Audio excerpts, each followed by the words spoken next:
E o que a gente vai estudar na tarde de hoje são essas questões 371 a 378 do Livro dos Espíritos, que está lá na segunda parte, da volta do espírito à vida corporal, na parte do idiotismo e loucura, tá?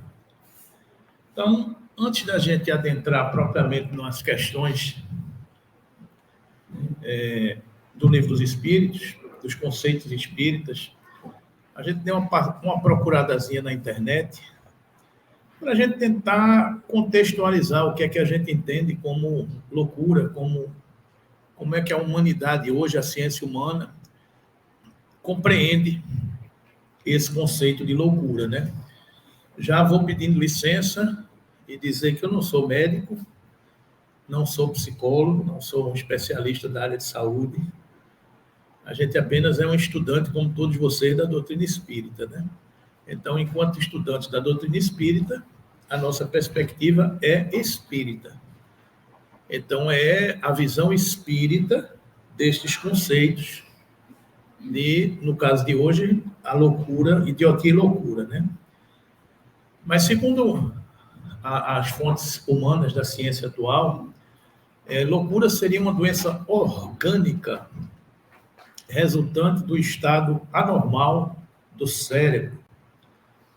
Aponta Pesotti, em 1995, o pensamento organicista e a psicopatologia da época de Hipócrates permanecem predominantes por muitos séculos.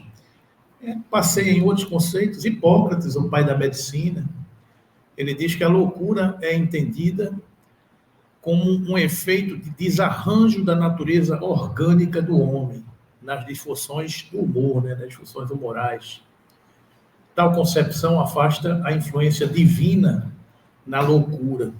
E aí a gente vai ver de onde vem essa ideia de que a loucura é de uma influência divina, né? A loucura ou insanidade é, segundo a psicologia, uma condição da mente humana caracterizada por pensamentos considerados anormais pela sociedade ou a realização de coisas sem sentido. É resultado de algum transtorno mental. Na antiguidade, aí entra essa questão da questão divina, né? A loucura era considerada como uma manifestação divina na antiguidade. O ataque epilético, intitulado a doença sagrada, significava maus preságios quando ocorria durante comícios, né? Então, era uma percepção da época, daquele momento da história da humanidade, né? Porque tudo que estava fora do conhecimento humano se atribuía a coisas de fora da humanidade, deuses, coisas desse tipo, né? Com a evolução da humanidade, a ciência vai evoluindo, a gente começa a estudar outras coisas, começa a ter percepção de outras coisas e a visão se amplia. E determinados dogmas, determinadas visões, elas vão se esclarecendo, né? É um pouco isso que a gente está observando. As pessoas em surto psicótico costumam perder o contato com a realidade e reagem de maneira muito diferente do habitual. De acordo com Voltaire, as alucinações caracterizam-se por fenômenos de senso-percepção, ou seja, ouvir vozes, ver pessoas ou objetos que não existem. De novo, a gente está olhando aqui a ciência, tá? A gente está olhando aqui a humanidade. Depois a gente vai entrar nos conceitos espíritas para a gente começar a enxergar um pouco melhor, clareando um pouco melhor isso que a gente está estudando, né? Então, às vezes a gente se depara com alguém que está num surto psicótico e a gente vê coisas que a gente não imaginaria que aquela pessoa estivesse fazendo no seu estado normal, digamos assim, de temperatura e pressão, né? Como se diz, como a gente estudava nas bancas de química, né? Então, existem determinadas doenças orgânicas que inflamam o cérebro de forma tal que a pessoa deixa de reagir naturalmente, né? Pessoas amorosas se tornam agressivas, pessoas começam a ver determinadas coisas, a enxergar determinadas coisas, a dizer determinadas coisas, surtos psicóticos, né? Aos olhos da ciência, tem uma percepção. Aos olhos da doutrina espírita, a gente vai ampliar um pouco essa percepção para a gente enxergar um pouco mais além, né? É um pouco isso que a gente está fazendo aqui. Esse é o grande desafio da doutrina espírita, é ampliar o olhar, né? Se a gente está olhando aqui com o olhar da ciência, a gente vai olhar o corpo. E o corpo é o que se mede, é o que se enxerga, é o que se consegue discutir, né? Quando a gente olha para a perspectiva do espírito, a coisa amplia, né? A coisa amplia, e não é que a gente conheça tudo isso, mas a gente passa a crer nesta possibilidade, que passa a fazer parte da nossa vida, não é? Foi a partir do final do século XVIII que a loucura passou a ter status de doença mental, que surgiu a psiquiatria como uma área de saber próprio e se destinaram para os manicômios aqueles até então que eram tidos como loucos. Então, é relativamente recente, 200, 300 anos para cá, é que a ciência começa a observar essas criaturas, essas situações no espectro do seu tratamento, né? Então, vamos olhar a visão espírita dessa coisa toda, né? Então, na visão espírita, ainda sobre ciência, o que a gente observa é que uma concepção completa sobre loucura como doença não é encontrada em um único texto ou em um único autor. A coisa é muito ampla. Se você vai estudar, vai pesquisar, você vai ver vários conceitos, várias percepções, porque está todo mundo aprendendo. Está todo mundo iniciando o contato com essa história. Aprendendo, o que eu estou dizendo, são 200, 300 anos para cá, que é recente do ponto de vista da ciência, da evolução humana, né? O doutor Adolfo Bezerra de Menezes, vocês conhecem, não? Já ouviram falar? Já ouviram falar do doutor Bezerra de Menezes? Tem gente pela primeira vez aqui? Tem? Mais ou menos? Tem, a senhora. Como espírita ou nesta casa espírita? Eu já frequentei aqui há muitos anos atrás. Certo. Deixou. Tá bom. Então, doutor Bezerra de Menezes, para quem não conhece, é um espírito que, digamos assim, é um mentor do movimento espírita brasileiro, é conhecido como médico dos pobres, o Kardec brasileiro, e ele nasceu em 1831, desencarnou em 1900. E na sua trajetória, ele tem muita informação que contribui com a nossa doutrina espírita. E ele, como médico, ele escreveu esse livro chamado A Loucura sob Novo Prisma. E aí a gente vai trazer um pouco essa percepção de Dr. Bezerra de Menezes para depois a gente entrar nas questões do estudo da tarde de hoje, né? Então, o Dr. Bezerra de Menezes, na introdução de seu livro, ele diz o seguinte: Loucura sob Novo Prisma, editado pela FEB, FEB é Federação Espírita Brasileira, que além de casos de loucura por lesão do cérebro, há os que ocorrem sem que se registre tal lesão, e cuja causa, por conseguinte, é puramente espiritual. O Dr. Bezerra de Menezes já está introduzindo aqui o conceito de lesão do cérebro, corpo material. Daqui a pouco a gente vai entrar um pouquinho numa figura aqui para a gente enxergar corpo espiritual, corpo material, e espírito, perispírito, essa história toda aí, tá? Por isso que eu disse que a gente também está cheio de cabo, só que a gente não vê, né? Então, trata-se de uma loucura obsessional, ou loucura por obsessão, no outro conceito espírita, não é? E que diz respeito à atuação de um espírito desencarnado sobre outro encarnado, outros conceitos espíritas.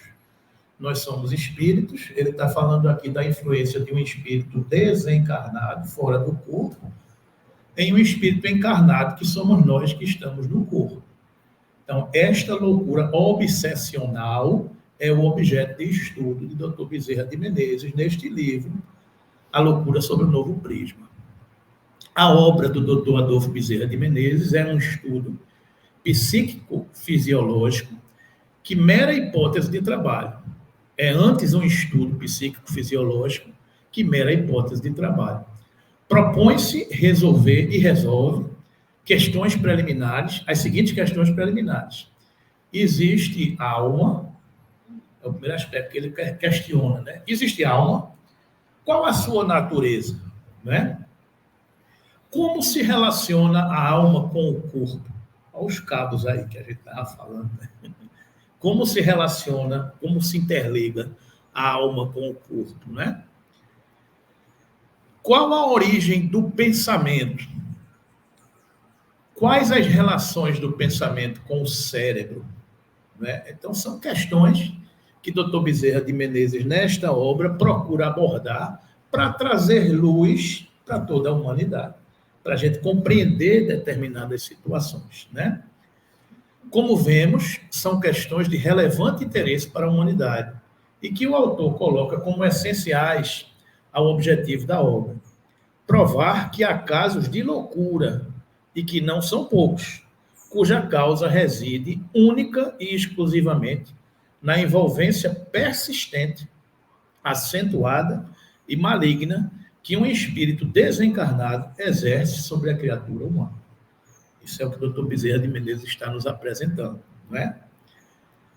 Então, vamos mais. Vamos entrar agora nessa figurinha que eu já mostrei um bocado de vezes por aqui, mas eu vou voltar de novo dela até eu entender. E quando eu entender, a gente vai entendendo melhor, compreendendo melhor as coisas, né? Então, na verdade, gente, nós somos espíritos, né? Dr. Bezerra de Menezes, ele quer nos apresentar esse conceito. O primeiro aspecto é que nós somos espíritos. E enquanto espíritos, vocês estão vendo aqui esse lado, aqui, esse cor-de-rosa, aqui, lilás, sei lá, é o espírito. É esse ser, digamos assim, que influi nessa outra camada, que é o corpo mental, que tem essa outra camada, que é o perispírito, que tem essa outra camada, que é o duplo etérico, que termina no aspecto mais material, que é o que a gente está enxergando, que é o quê? O corpo físico. Essa é a camada mais externa. Quando estamos encarnados, estamos aqui, ó. Corpo físico. Então, quando a ciência humana diz que loucura é uma lesão no cérebro, ela está olhando uma lesão aonde? Onde é que fica o cérebro? No corpo físico. Então, a ciência está observando uma lesão no corpo físico, esta última camada.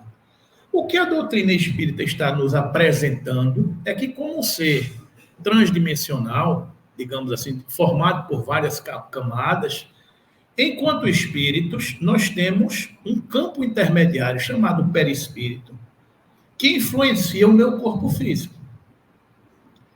E ele está ligado, molécula a molécula, ao meu corpo físico. A gente estudou, acho que o mês passado aqui, a questão do aborto. Não sei se todos vocês estavam aqui, mas a gente estudou a questão do aborto no mês passado. O aborto, a gente fala nesta questão que a doutrina espírita é contra o aborto, não é porque a doutrina espírita entende que o aborto mata o corpo, é porque mata a oportunidade de reencarnar. E a oportunidade de reencarnação é uma oportunidade de crescimento. Esse é o principal aspecto. Então, quando você reencarna, você se liga uma molécula a molécula, espírito, estão vendo aqui, ó, espírito, que vai envolvendo o corpo em formação, que é o nosso corpo. Então, enquanto a gente está encarnado, nós estamos impregnados do espírito que nós somos, com todos os antepassados que eu tenho de mim mesmo, com todas as consequências e situações que eu construí no meu espírito, que está arquivado no meu perispírito. Deu para a gente entender alguma coisa aí? Amanhã é o Enem, vai cair na prova amanhã, né? Deu para entender mais ou menos aí? A gente está encarnado, mas enquanto encarnado, nós somos consequência do espírito que somos. E esse espírito que somos, há um elemento intermediário chamado perispírito, que se liga a este corpo físico em formação, molécula a molécula. A gente fala aqui de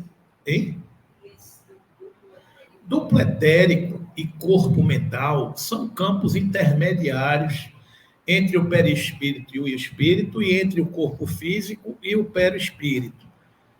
Eu não vou entrar muito nesse detalhe aqui, não, porque é mais objeto para a gente ter dúvida. É feito aquele carro que tem muitos itens eletrônicos, elétricos especiais, né? Quanto mais coisa tem no carro, mais coisa para a gente ficar preocupado com ela, como é que funciona, né? Então, aqui é mais ou menos a mesma coisa.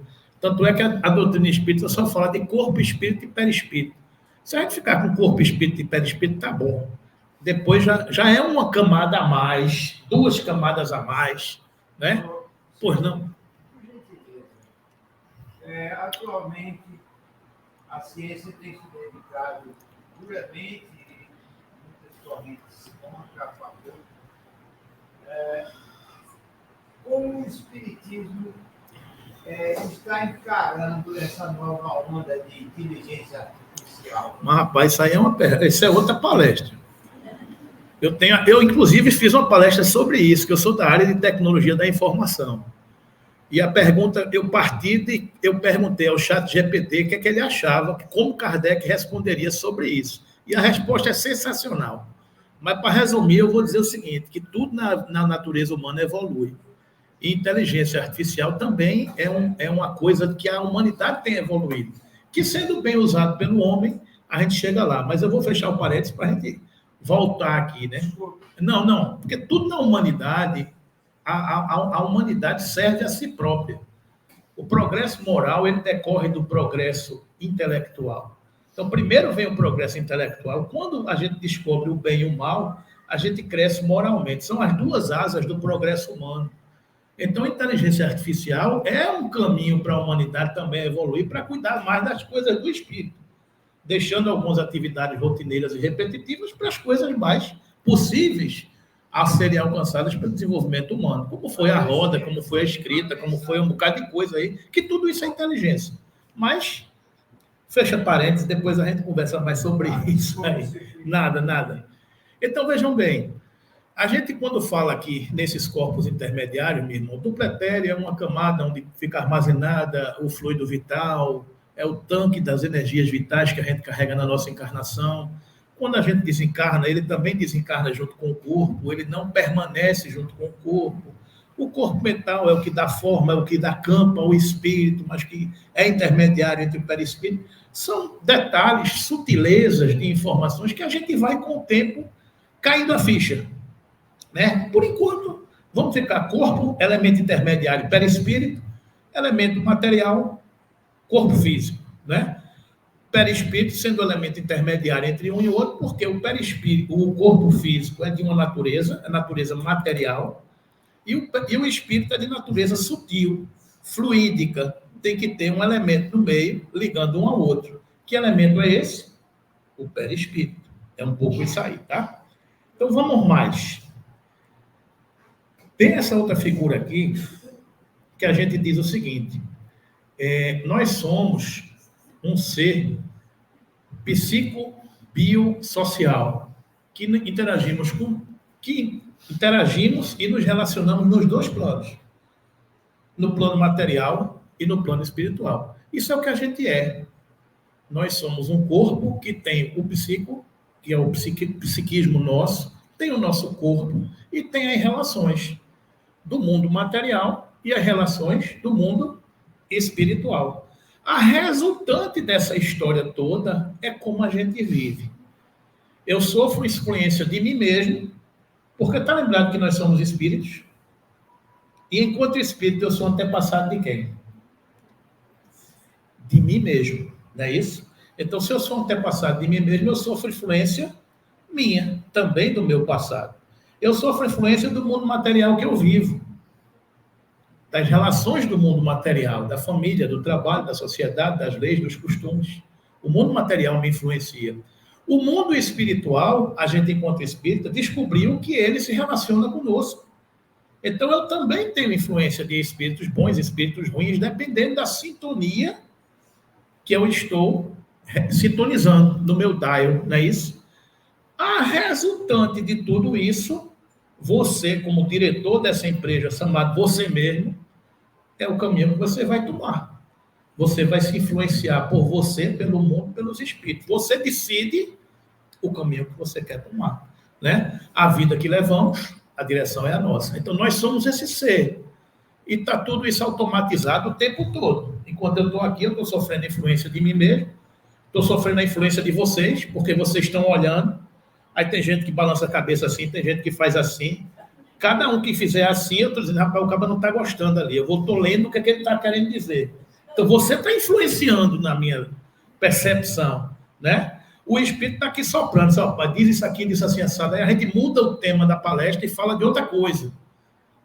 Aí, quando termina a palestra, o cara fala, rapaz, eu não sei porque eu falei nisso. Aí uma pessoa diz, rapaz, obrigado, porque eu estava precisando ouvir aqui.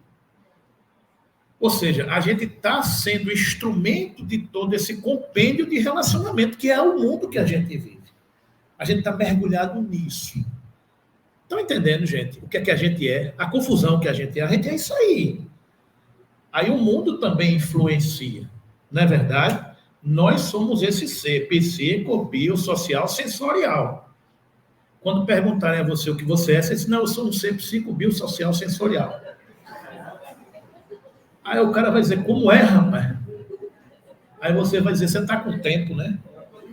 Você está com tempo para eu poder te explicar essa história todinha, né? É meio complexo, mas a gente, enquanto espírita, a gente acaba aprendendo, isso é automático.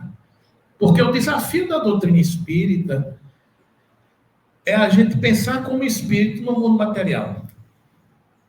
É olhar para alguém que está sofrendo e dizer, meu irmão, você está sofrendo porque eu sei que você é psíquico, bio, social, sensorial. Agora, onde está a tua dor, eu não sei direito ainda onde é. Eu não sei se é o dedão do pé que está encravado, eu não sei se tem um encosto, eu não sei se é você mesmo que está influenciando você mesmo. Estão entendendo, gente? Então, é complexo quando a gente chega nesse diagnóstico para a gente compreender tudo isso. E o desafio da doutrina espírita é exatamente esse, é ampliar o olhar. Quando a gente olha o olhar, inteligência artificial é uma coisa aos olhos da ciência. Aos olhos da doutrina espírita, o que é a inteligência artificial? É um instrumento de progresso da humanidade, como tudo o é, desde que o mundo é mundo. A utilização que a gente faz disso é o que vai definir o que a gente vai fazer com ele. Como foi a pólvora, como é a bomba atômica, e paciência. O que nós estamos fazendo com isso é uma decisão de quem? Nossa, enquanto ser individual, enquanto ser coletivo, enquanto humanidade. Essa é a percepção da doutrina espírita. A gente vai ampliando esse olhar e vai compreender. Porque eu também, do mesmo modo que eu sou influenciado pelo mundo, eu também influencio o mundo. E como é que eu estou influenciando o mundo que eu vivo? Como é que eu estou influenciando o meu mundo? Como é que estou influenciando o meu mundo mais particular, a minha família? Qual é a minha atitude que eu tenho que influencia a minha família? Qual é o exemplo, o legado que eu dou para a minha família? Então, é uma via. Está vendo que as setinhas aqui estão duplas aqui, está vendo? É dos dois lados. Vai de lá e vem de cá. Né? Eu influencio e sou influenciado. Isso é o que nós somos. Ok, gente? E nessa história todinha, eu ainda vou complicar mais um pouquinho aqui, que tem uma figura aqui de nós, que tem aqui a figura do cérebro, né? Vocês estão vendo aqui essa figura aqui? O cérebro.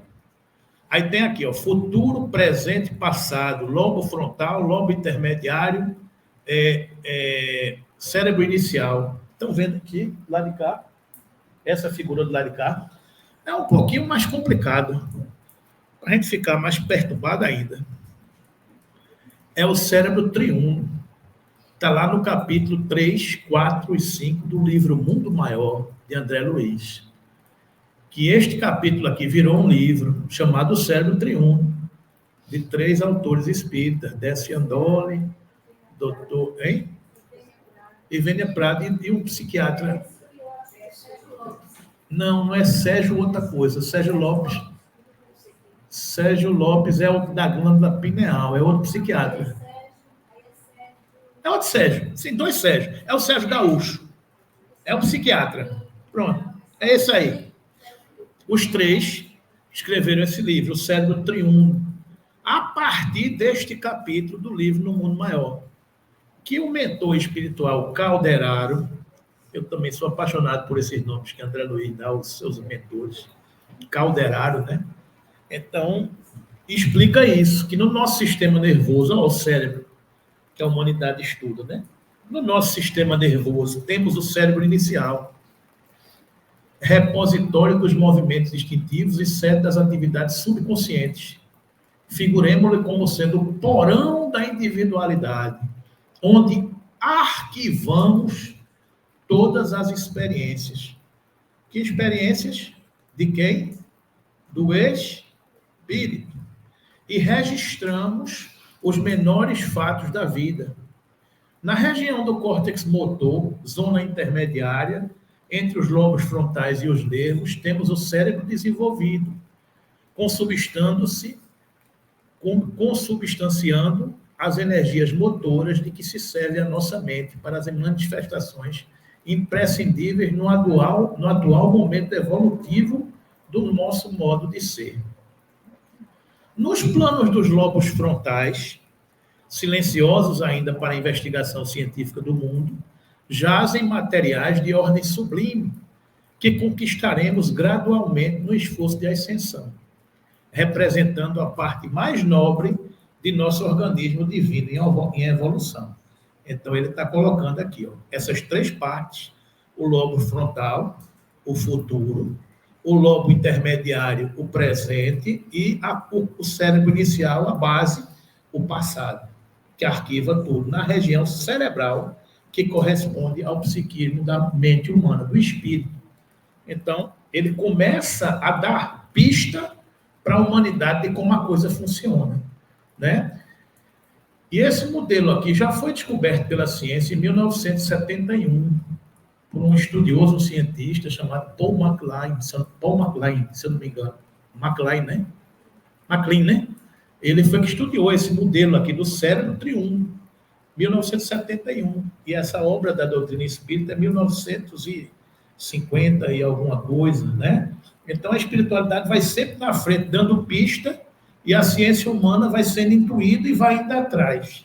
Assim é que são feitas as descobertas. Para a gente não pensar que tudo cai do céu, está tudo mais ou menos combinado, né? Um vai na frente, o outro sintoniza, capta, reencarna com essa tarefa, às vezes sabe o que é que vai fazer. Então, tem um contexto aí. Ser espírita é pensar nisso tudo, né? É pensar que não há aleatoriedade das coisas, né? Então, não podemos dizer que possuímos três cérebros simultaneamente. Temos apenas um, que, porém, se divide em três regiões distintas. Tomemo-lo como se for um castelo de 3 andares. No primeiro, situamos a residência dos nossos impulsos automáticos, simbolizando o sumário vivo dos serviços realizados. No segundo, localizamos o domicílio das conquistas atuais, onde se erguem e se consolidam as qualidades nobres que estamos edificando. No terceiro, temos a casa das noções superiores, indicando as eminências que nos cumpre atingir. Num deles moram o hábito e o automatismo, ou seja, na base, no porão, o hábito e o automatismo, os nossos instintos, onde a gente arquivou e aprendeu isso no princípio de individualização, no princípio inteligente, né? No outro reside o esforço e a vontade, encarnação atual, é onde a gente está aprendendo hoje, né? E no último demora o ideal e a meta superior a ser alcançada. A ligação com o plano superior, com o porvir, né? Distribuímos desse modo nos 3 andares o subconsciente, o passado, o consciente, o momento atual, e o superconsciente, o momento futuro. Como vemos, possuímos em nós mesmos o passado, o presente e o futuro. Está aí a pista da doutrina espírita, clareando muita informação para a humanidade. Ok, gente? Aí a pergunta é, e o que é que a loucura tem a ver com isso? Né? A gente está contextualizando para a gente compreender o que a gente é, o que a gente está fazendo aqui, as influências que a gente tem.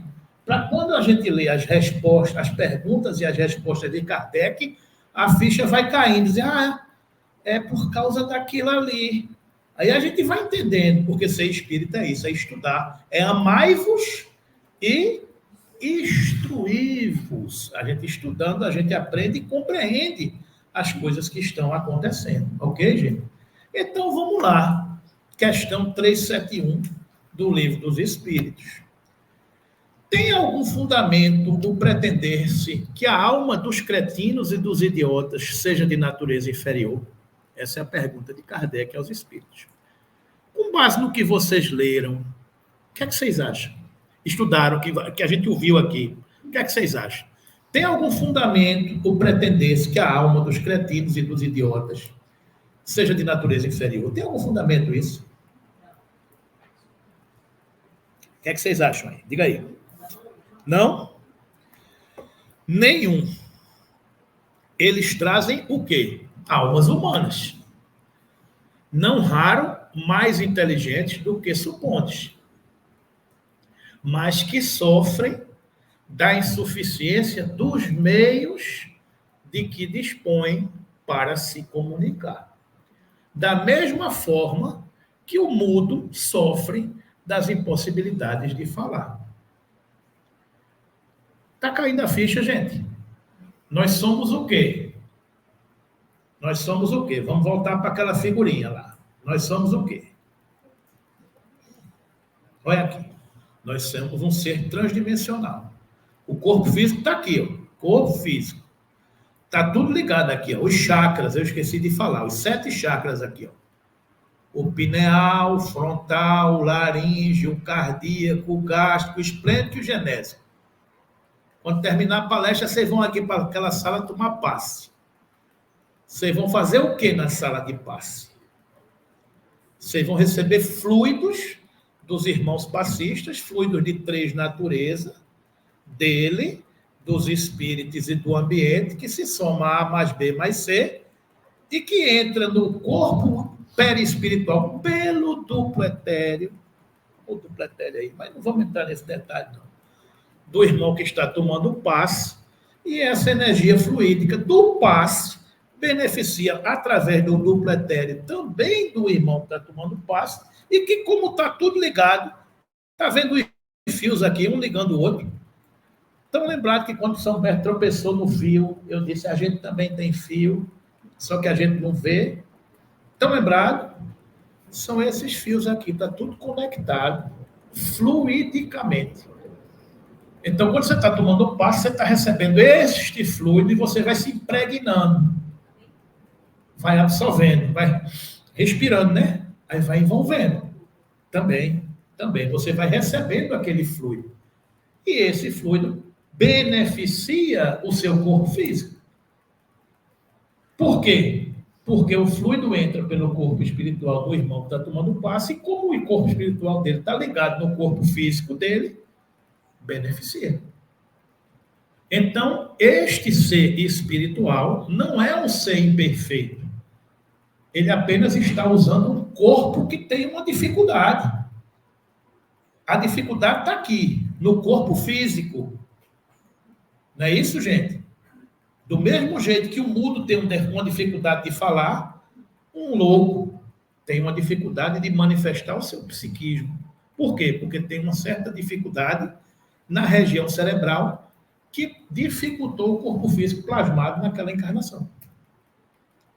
Entenderam?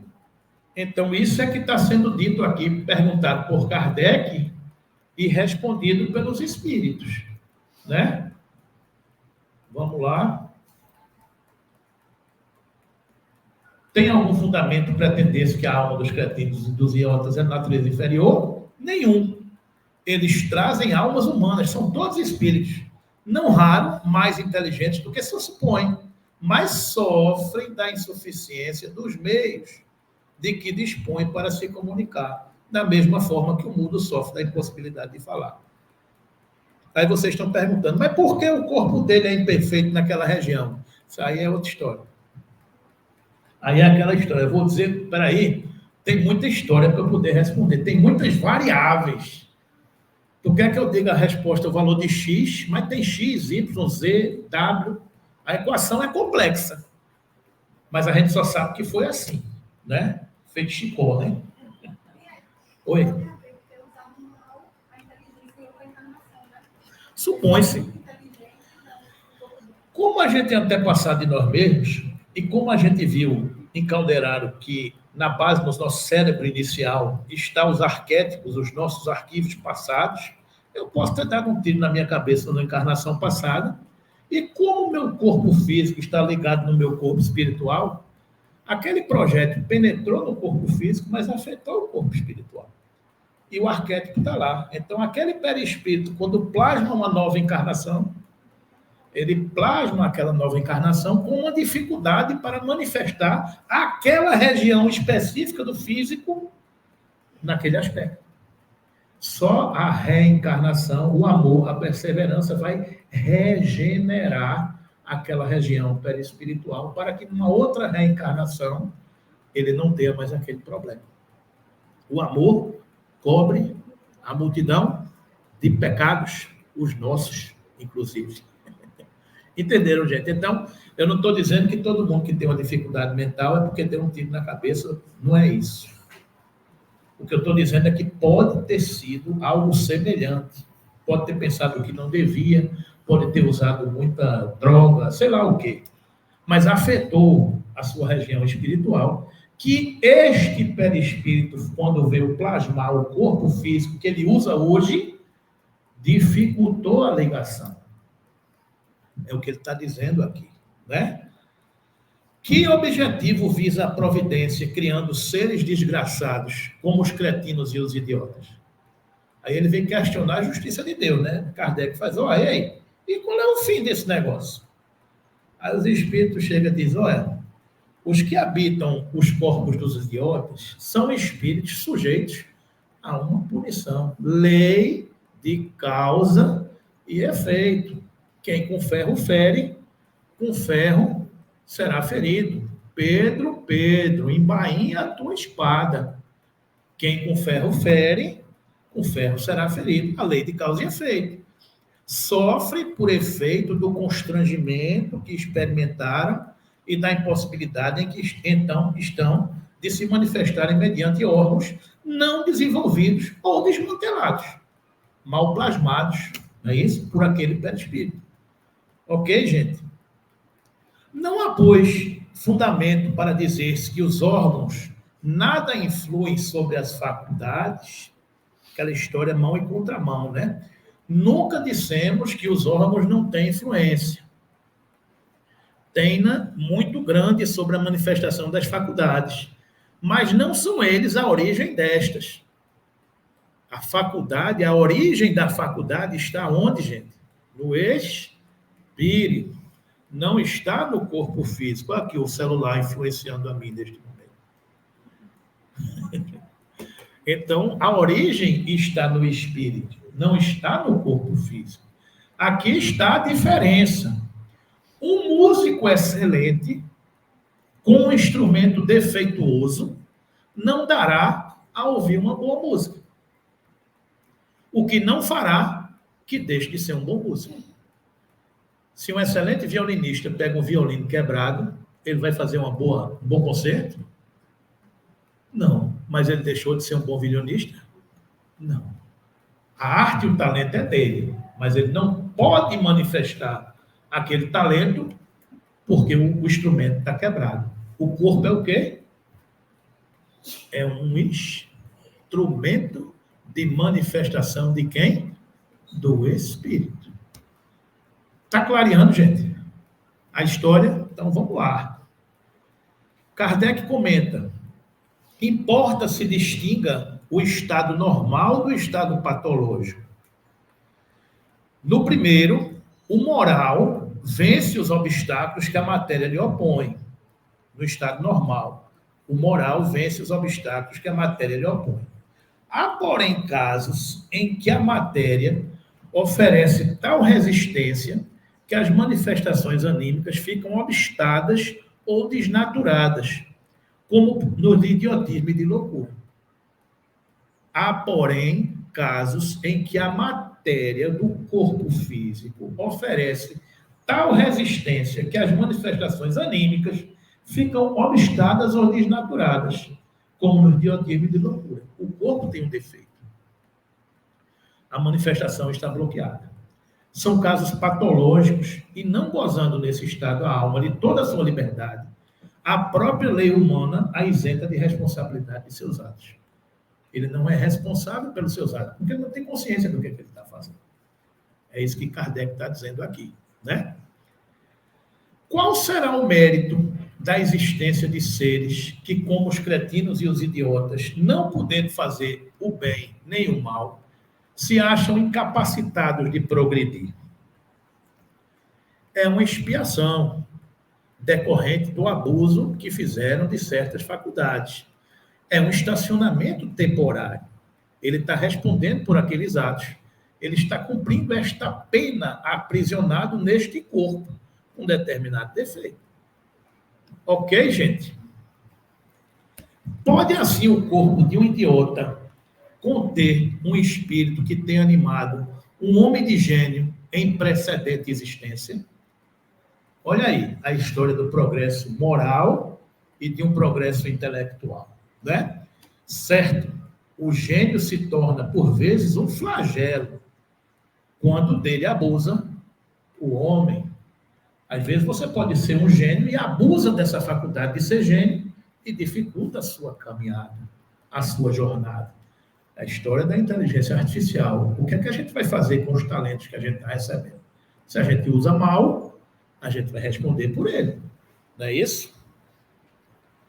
A superioridade moral nem sempre guarda proporção com a superioridade intelectual. A superioridade moral nem sempre guarda proporção com a superioridade intelectual.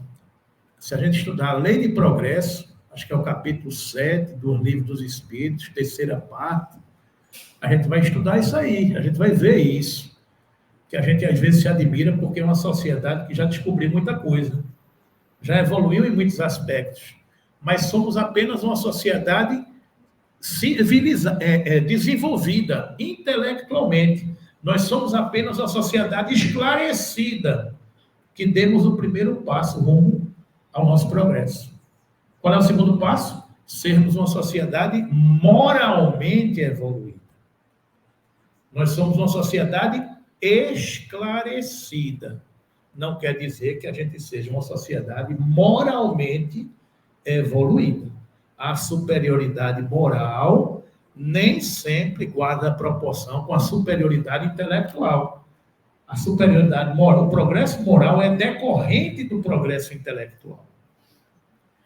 E os grandes gênios podem ter muito que espiar. Daí, frequentemente, lhes resulta uma existência inferior a que tiveram uma causa e uma causa de sofrimento.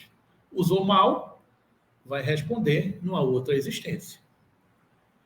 Daí, frequentemente, lhes resulta uma existência inferior a que tiveram e uma causa de sofrimento. Os embaraços que o espírito encontra para suas manifestações se lhes assemelham às algemas que tolhem os movimentos a um homem vigoroso. Pode dizer-se que os cretinos e os idiotas estão estropiados do cérebro, como o coxo o é das pernas e dos olhos, o cérebro. As manifestações do cérebro sofrem dificuldades de se manifestarem, porque aquela região cerebral não foi corretamente plasmada por aquele espírito que arquivou consequências de encarnações pretéritas. Deu para entender? Lei de causa e efeito. Vamos mais. Na condição de espírito livre, tem o idiota consciência do seu estado mental? Fora do corpo, ele tem consciência do seu estado mental? Frequentemente tem. Compreende que as cadeias que lhe obstam ao voo são prova de expiação. Porque fora do corpo ele não está tendo a influência do corpo. Então, muitas vezes, ele tem a consciência de que aquilo que ele está passando é uma prova ou uma expiação. Ok, gente? 375. Qual na loucura a situação do espírito? Qual na loucura a situação do espírito? O espírito, quando em liberdade, recebe diretamente suas impressões e diretamente exerce sua ação sobre a matéria. Então, livre, ele recebe diretamente as impressões e exerce a ação sobre a matéria livremente, né? Enquanto espírito. Ok, gente? O corpo é que obsta essas manifestações. Encarnado, porém, ele se encontra em condições muito diversas e na contingência de só fazer com auxílio de órgãos especiais. Altere-se uma parte ou conjunto de tais órgãos, e eis que lhes se interrompem no que destes depende a ação ou a impressão. Se perde os olhos, fica cego. Se o perde o ouvido, torna-se surdo, e etc. Imagine agora que seja o órgão que preside as manifestações da inteligência o atacado ou modificado, parcial ou inteiramente, e fácil te será compreender que só tendo o espírito a seu serviço, órgãos incompletos ou alterados, uma perturbação resultará de que é ele, por si mesmo e no seu foro íntimo, tem perfeita consciência, mas cujo curso não lhe está nas mãos de Deus. Ok, gente?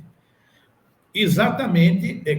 Então, o desorganizado é sempre o corpo e não o espírito? Questão de Kardec. Exatamente. Mas convém não perder de vista que, assim como o espírito atua sobre a matéria, também esta reage sobre ele dentro de certos limites, e que pode acontecer impressionar-se o espírito temporariamente com a alteração dos órgãos pelos quais se manifesta e recebe as impressões. É mão dupla. O corpo influencia a matéria e a matéria influencia o espírito. Oi? A gente pode estar numa encarnação usando mal a matéria. E, a partir disso, a gente desenvolve uma enfermidade que é da agora. Não necessariamente é do passado. E eu estou adquirindo isso no meu perispírito. Eu estou usando droga, estou usando álcool, estou fazendo um bocado de coisa que não devo. E aquilo está sendo projetado no meu corpo físico. E aquilo tem uma consequência. Então, eu estou projetando no meu corpo físico e eles desarrumam-se por efeito dessa situação da matéria de hoje e gera uma consequência onde? No corpo físico, espiritual. Então, não é só a gente pensar, não, todo tem uma dificuldade porque foi o espírito, não. Pode ter sido a matéria de hoje, que também dificultou a situação que a gente está vivendo. Né? E esta dificuldade de hoje que a gente está vivendo está gerando consequências na minha matriz espiritual, porque é mão e contramão. É isso que a gente está vendo aqui, né? É isso aqui que a gente está dizendo.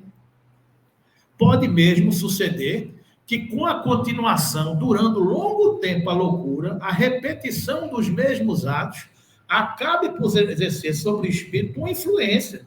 Olha aí, se ficar muito tempo, vai acabar influenciando e grava no perispírito aquela situação, decorrente dessa influência na matéria, de que ele não se libertará, senão depois de se haver libertado de toda a impressão material. Ok? Vamos mais.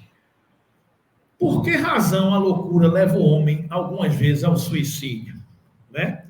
O espírito sofre pelo constrangimento em que se acha e pela impossibilidade em que se vê de manifestar-se livremente, donde o procurar na morte o meio de quebrar seus grilhões. Ele acha que está preso naquilo ali, se ele morrer, vai se libertar. A gente sabe que não é isso, né? Mas é uma fuga da vida, daquele momento que ele está vivendo, né? Depois da morte, o espírito do alienado se ressente do desarranjo de suas faculdades, pode ressentir-se durante algum tempo após a morte, até que se desligue completamente da matéria, como um homem que desperta se ressente por algum tempo da perturbação em que o lançará o sono. Às vezes, nas nossas reuniões mediúnicas, a gente recebe alguns espíritos que foram loucos e que tiveram tratamentos de como loucos nas casas que estavam internados, nos manicômios e tudo isso. E muitas vezes os espíritos se manifestam dizendo, não, eu não quero mais levar choque, eu não quero mais essa camisa de força. Então, às vezes, o médium sente todas essas reações, né? O espírito se ressente dessa situação que ele tinha enquanto encarnado e projeta muitas coisas dessa no mundo espiritual. O tratamento da gente numa reunião de desobsessão é esclarecer de que aquilo passou e de que aquele se desvincule dessas imagens mentais plasmadas para desmaterializar isso para o seu pensamento. Essa aqui é a conduta, é isso que Kardec está dizendo aqui, né? Ok, gente? De que modo a alteração do cérebro reage sobre o espírito depois da morte, né? como uma recordação. É isso que a gente está falando. Ele tem essa recordação. Um peso oprime o espírito, e como ele não teve a compreensão de tudo que se passou durante a sua loucura, sempre se faz mistério um certo tempo, a fim de se pôr ao corrente de tudo. Por isso é que quanto mais durar a loucura no curso da vida terrena, tanto mais lhe durará a incerteza, o constrangimento depois da morte. Liberto do corpo, o espírito se ressente por certo tempo da impressão dos laços que aquele o prendiam. Né? Então, esse espírito carrega no mundo espiritual algumas impressões. Mas não é só o idiotismo e loucura que carrega essa impressão, não.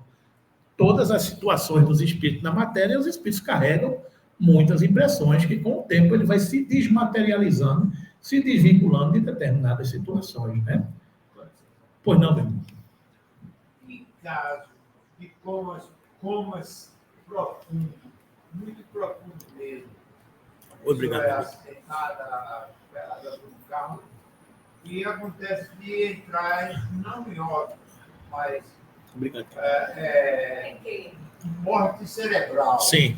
O cérebro para e o organismo Continua vivo. A carne continua funcionando com a ajuda de instrumentos. Como é que poderia esse sistema funcionar? Veja bem, meu irmão, eu tenho a impressão, isso é uma opinião minha, né, que essa situação é uma, obrigado, Davi, é uma prova para o espírito estar terminando aquele tempo dele.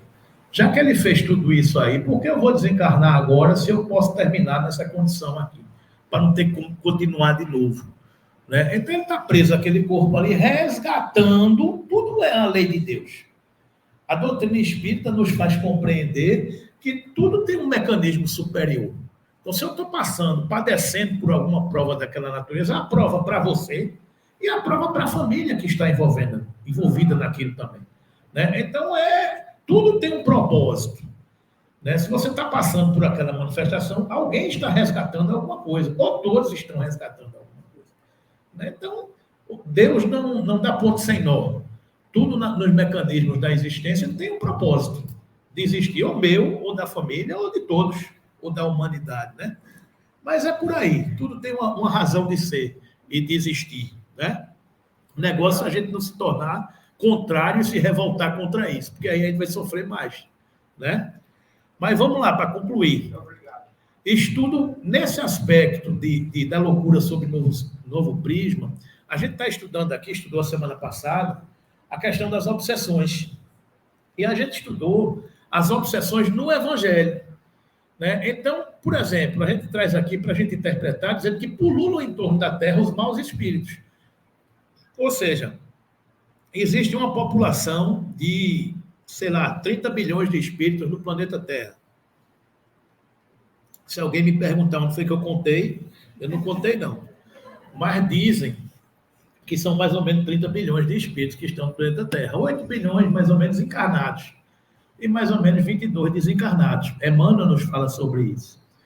Então, em todo canto, existem espíritos. E destes 22 bilhões, mais ou menos 50%, 70% deles são espíritos imperfeitos, numa condição ainda inferior. Então, existem espíritos maus na Terra em todo canto, consequência da inferioridade moral de seus habitantes. A alção malfazeja desses espíritos é parte integrante dos flagelos com que a humanidade se vê abraço neste mundo. A obsessão, que é um dos efeitos de semelhante ação, como as enfermidades e todas as atribulações da vida, deve, pois, ser considerada como uma provação ou expiação e aceita com esse caráter. Né? Está em toda parte. Ninguém está livre disso. Né? Existem obsessões particulares, coletivas, de causas, de regiões, porque está em toda parte, digamos assim. Né? E no Evangelho, há diferentes relatos de cura de obsessões realizadas por Jesus. E um exemplo está no Evangelho de Mateus, de Lucas e de Marcos. Homens mudo e subjugado, a do lunático, subjugado, cego e mudo, e do homem dominado por uma legião de espírito. Aquela famosa passagem dos gadarenos, né? Os porcos de Gadara, que saíam os espíritos que foram para os porcos, aquela conversa toda lá. Né? Então, na verdade, existe a passagem de Jesus curando essas obsessões por imposição de seu amor e da manifestação fluídica que ele era capaz de neutralizar, por exemplo, no caso do lunático, era o homem que virava para Jesus e disse: Jesus, ajude a curar meu filho, porque ele é lunático. Olha, ele se joga no terra, olha, ele se joga no mar, olha no chão. E seus apóstolos não conseguiram curar. Aí Jesus vira fazer: até quando eu estarei convosco, raça de incrédulos, né? Em relação aos apóstolos. Aí chamou o filho, ele repreendeu o espírito e restabeleceu a cura daquele filho lunático, que na verdade era um filho que sofria de epilepsia, né? Então, essa é a situação. Por que Jesus pôde fazer isso? Porque Jesus tem a mediunidade não, tem o dom da cura, tem o fluido abundante de neutralizar a influência, às vezes espiritual, e às vezes no próprio espírito daquele cidadão, e reorganizar o perispírito dele, que organiza o corpo físico. Mas isso é Jesus, né? Então, isso é um mecanismo da cura. Muitas vezes, esse mecanismo da cura leva a algumas encarnações, para você regenerar o seu corpo espiritual. É um pouco isso que a gente está aprendendo, né? Na conclusão do livro Loucura sob Novo Prisma, o doutor Bezerra conclui dizendo o seguinte: pelos meios espíritas, que nos dão a ciência da loucura por obsessão, é que podemos fazer, por segurança, o diagnóstico diferencial desta espécie, ainda desconhecida da medicina, que a confunde com a loucura por lesão cerebral. E uma vez feito aquele diagnóstico, cumpre aplicar-se à obsessão um tratamento especial, como é de lógica rigorosa. Esse tratamento é misto, isto é, moral e terapêutico, principalmente moral, nos casos das obsessões, tá, gente? No princípio, enquanto os fluidos maléficos do obsessor não têm produzido lesão cerebral, deve-se procurar elevar os sentimentos do obsidiado, incutindo-lhe na alma a paciência, a resignação e o perdão para seu perseguidor, e o desejo humilde de obtê-lo, se em outra existência foi ele o ofensor. É fazer as pazes, né? Meu irmão, se eu lhe machuquei, me perdoe, viu? Se foi você que me machucou, eu lhe perdoo, pronto. E a gente não briga mais. É fazer as pazes, né?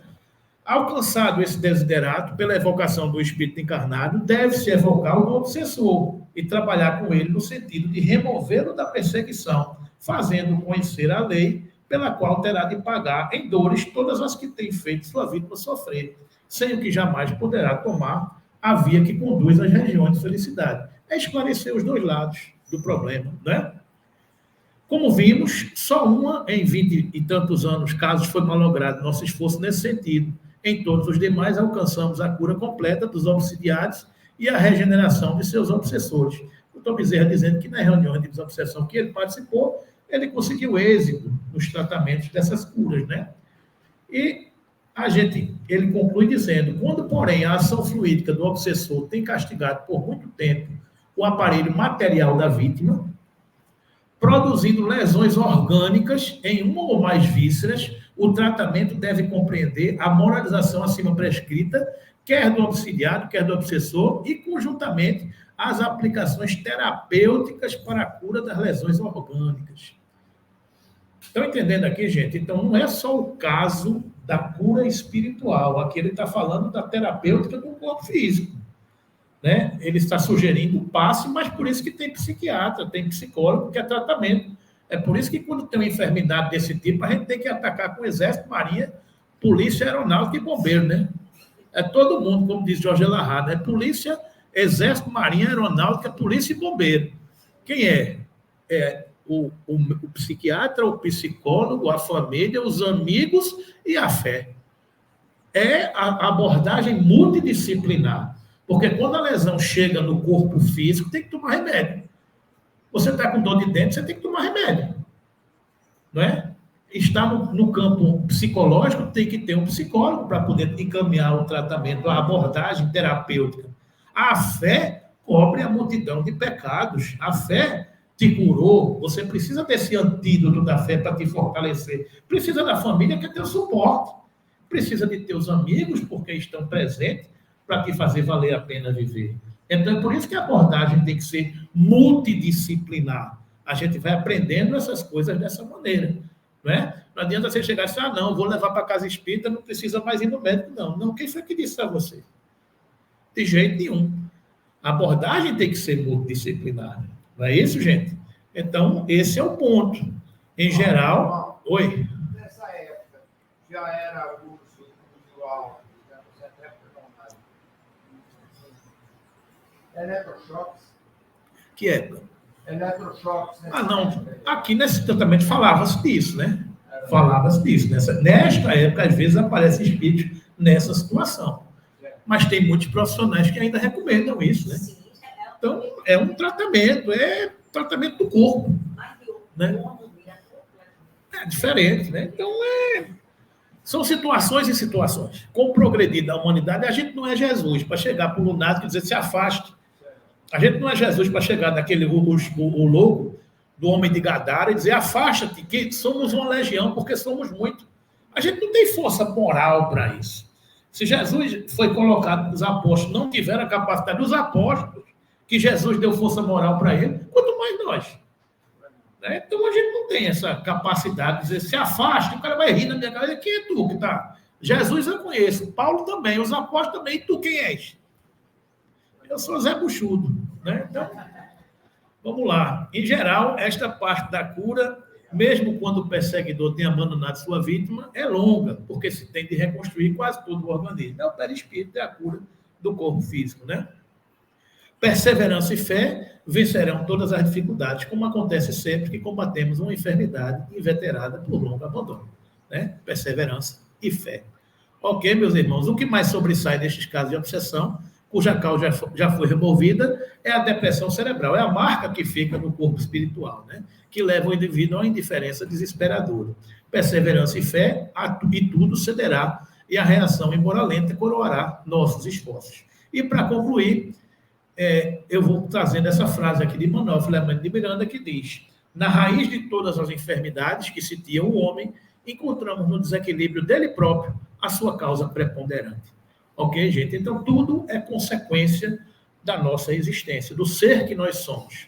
Na raiz de todas as enfermidades que sitia o homem, encontramos no desequilíbrio dele próprio a sua causa preponderante. É como tem aquela história, de médico e louco, todos nós temos um pouco, né? Então, todos nós andamos o tempo todo aqui nessa corda bamba, aqui, de um lado a sanidade, do outro lado a loucura. Por quê? Porque nós somos esse ser influenciado por tantas coisas. Não é verdade, meu irmão? Então, o desafio da gente é esse. Pois não, meu irmão? Nós podemos concluir, então, que, efetivamente, como está tratado aí nas perguntas, a loucura, como é dito, não é especificamente só obsessiva, mas sim com um efeito... É a manifestação do corpo físico provocada pelo espírito de uma pregressa existência.